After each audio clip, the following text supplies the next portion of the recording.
Hello दोस्तों। मेरा नाम नासरा है।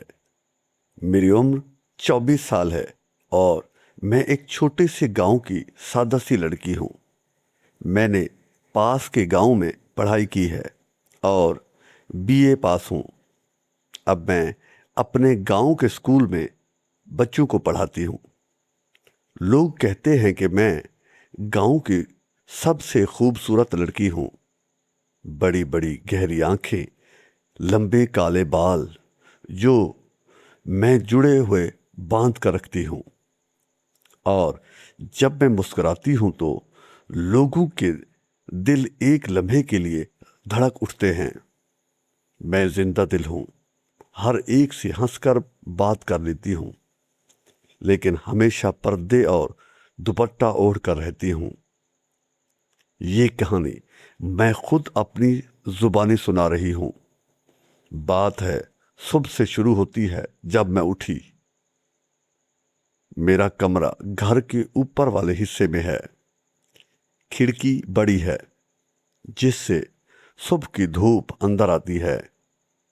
मैं बिस्तर पर बैठी अंगड़ाई ली और सोचा कि आज का दिन कैसा गुजरेगा। मैं उठी, नहाने चली गई। ठंडा पानी बदन पर गिर रहा था। नहाकर ताज़ा महसूस हो रही थी। कमरे में आकर आईने के सामने खड़ी हुई, गीली चोटी खोली और कंघी करने लगी। आईने में खुद को देखकर सोचा कि शहर जाने के बाद मैं कितनी बदल गई हूँ। बाहर से थोड़ी जदीद, मगर दिल से अब भी पेंडू ही हूँ।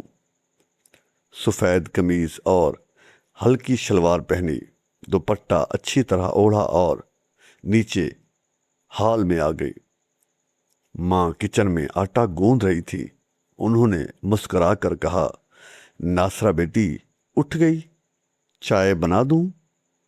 मैंने कहा, जी माँ बना दो। थोड़ी देर बाद अब्बू खेतों से वापस आए। उन्होंने कहा, बेटी आज खेत में पानी लगाना है, अगर वक्त मिले तो मदद कर देना। मैं हंसकर बोली, ठीक है अब्बू जी। भाई सरफराज और भाभी भी उठ गए। सब ने मिलकर नाश्ता किया, रोटी सब्जी और देसी घी के साथ। माँ ने कहा, बेटा जिंदगी में हमेशा कुछ सस्पेंस रहता है, बिल्कुल हमारे गांव की कहानियों की तरह। मैंने सोचा, सच में मेरी जिंदगी में भी कुछ ऐसा ही चल रहा है। नाश्ता के बाद मैंने अपना बैग उठाया, मोटरसाइकिल निकाली और स्कूल की तरफ चल पड़ी। रास्ता कच्चा था, सुबह की ठंडी हवा चल रही थी। दुपट्टा ओढ़ रहा था और दिल में सोच रही थी कि आज बच्चों को क्या पढ़ाऊंगी। एक अच्छी सी सस्पेंस वाली कहानी। अचानक मोटरसाइकिल का टायर नरम लगा, पंचर हो गया था। करीब ही बशारत का शेड था, जो मोटरसाइकिल मैकेनिक है। मैं मोटरसाइकिल धकेलते हुए इसके पास गई। बशारत ने मुस्कुरा कर कहा, अरे नासरा बाजी क्या हुआ? मैंने कहा, टायर पंचर हो गया है, ठीक कर दो। वो फौरन काम पर लग गया। टायर निकाल कर ट्यूब चेक करते हुए बोला, बाजी आपकी मोटरसाइकिल बहुत स्मूथ चलती है। मैंने हल्का सा मुस्कुरा कर कहा, हाँ रास्ता कच्चा है ना, इसलिए। वो बार बार मेरी तरफ देख रहा था। दिल में एक अजीब सा सस्पेंस पैदा हो रहा था। कुछ देर बाद इसने टायर ठीक कर दिया। मैंने शुक्रिया कहा और आगे बढ़ गई। रास्ते में सोच रही थी कि बशारत की निगाहों में कुछ और था। स्कूल पहुंचकर मैंने बच्चों को पढ़ाना शुरू किया। आज का टॉपिक था सस्पेंस की कहानी। मैंने बच्चों से कहा, जिंदगी में सस्पेंस उस वक्त होता है जब कुछ पता न हो मगर इंतजार जरूर हो। बच्चे बड़े तवज्जो से सुन रहे थे। लंच ब्रेक में मैं एक दरख्त के नीचे बैठी सेब खा रही थी। दिल में बशारत वाला वाकया घूम रहा था। स्कूल के बाद वापसी पर घर के करीब फयाज अंकल बाहर बैठे थे। उन्होंने बुलाया, बेटी नासरा आओ बैठो। मैं बैठ गई।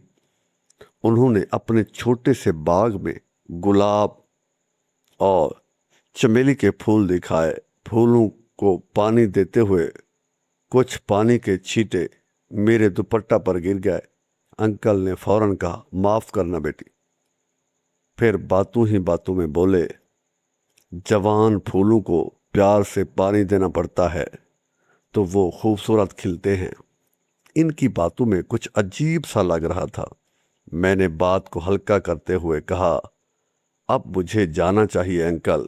घर पहुंचकर भाभी ने कहा, नासरा तुम्हारी उम्र हो गई है, अब शादी के बारे में सोचना चाहिए।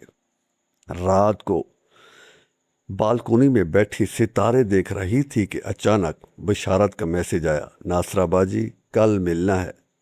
दिल जोर से धड़का। अगले दिन स्कूल के बाद बशारत मुझसे मिला।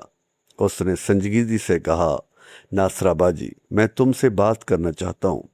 मैं हैरान हो गई, लेकिन इसने फौरन कहा, नहीं ये बात नहीं, असल में गांव में कुछ चोरियां हो रही हैं और सबका शक फयाज अंकल पर है। मैं तुमसे मदद चाहता हूँ। हमने मिलकर एक प्लान बनाया। रात को खेतों में छुपकर देखने का फैसला किया। रात के अंधेरे में खेतों में बैठे हुए दिल जोर जोर से धड़क रहा था। बशारत के करीब बैठकर इसकी सांसों की आवाज़ सुनाई दे रही थी। सस्पेंस उरूज पर था। अगले दिन हकीकत सामने आ गई। सब गलतफहमी थी। चोरी का मामला कुछ और ही निकला और गांव में सब ठीक हो गया। दोस्तों, आपको ये कहानी कैसी लगी? क्या सस्पेंस अच्छा था? अगर पसंद आई हो तो वीडियो को लाइक ज़रूर करें। कमेंट में बताएं कि आपको सबसे ज़्यादा क्या पसंद आया और चैनल उर्दू हिंदी स्टोरीज़ को सब्सक्राइब कर लें। अल्लाह हाफ़िज़। अगली कहानी में फिर मिलेंगे।